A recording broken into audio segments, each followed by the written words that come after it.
Hello everyone, it's Ilian. Today we will talk about Libra and feelings, examining one of the pens on the scale, the one that holds the heart, the one that holds feelings, along with its archetype Venus, or as the Greeks called her, Aphrodite, the sensual goddess. Aphrodite, goddess of passion, pleasure, feminine sensuousness, affection, and sensitivity. She both delights and leads one astray. Seeking intimacy, she touches the most private parts of our lives. Aphrodite inspires a subjective state, as feelings are subjective. She also manifests as artistic and aesthetic appreciation and inspiration, the desire to birth something special. Aphrodite is the maiden who has been cut off from her father, always seeking to connect. Her story speaks of the primal father-daughter relationship. She was the daughter of Uranus, the primal god of creativity, whose power rained from the sky. Uranus, the sun lover of the original Mother Earth, Gaia, who was violently castrated by his youngest son, Kronos, whose name means time.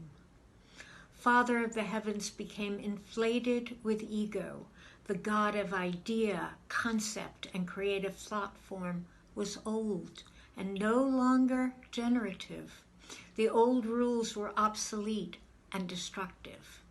And time, or Kronos, his son, severed the old and dismembered or castrated Uranus.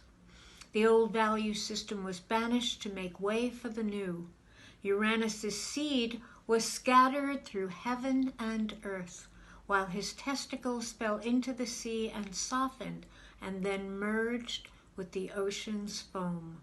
That which was not worth saving was dissolved, while the rest softened and merged into the creative flow. And from this merger of sperm and foam was birthed Aphrodite, who arrived on the shores of Cyprus riding a seashell as the fully grown goddess of love.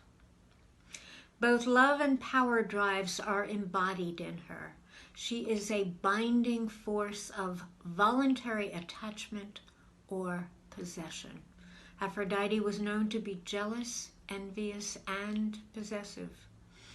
The golden goddess, bringer of sensual joy and pleasure, arrives with dual potency to give sight and blind, to give pleasure which ends in pain, both in the service of love.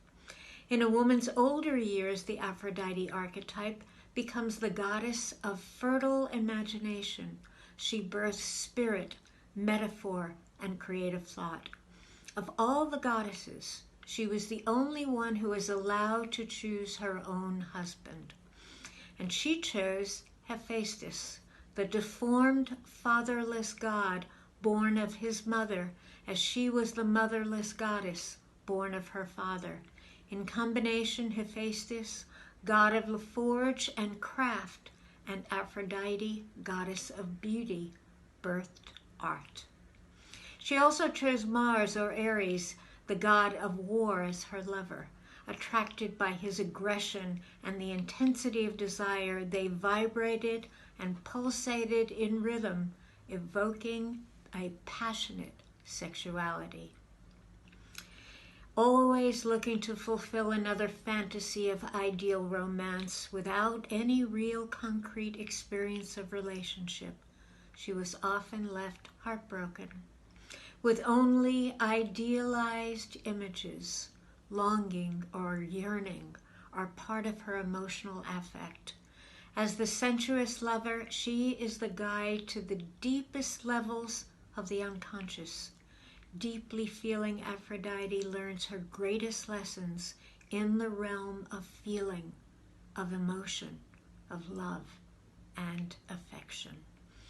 Purification comes through the fires of renunciation, burning the passion. It is only through disciplining the mind and rising above the fantasies and feelings that one is led away from the downward flow of passion, and the attention moves upward toward spiritual devotion. And herein lies the balance of the scales. Thank you.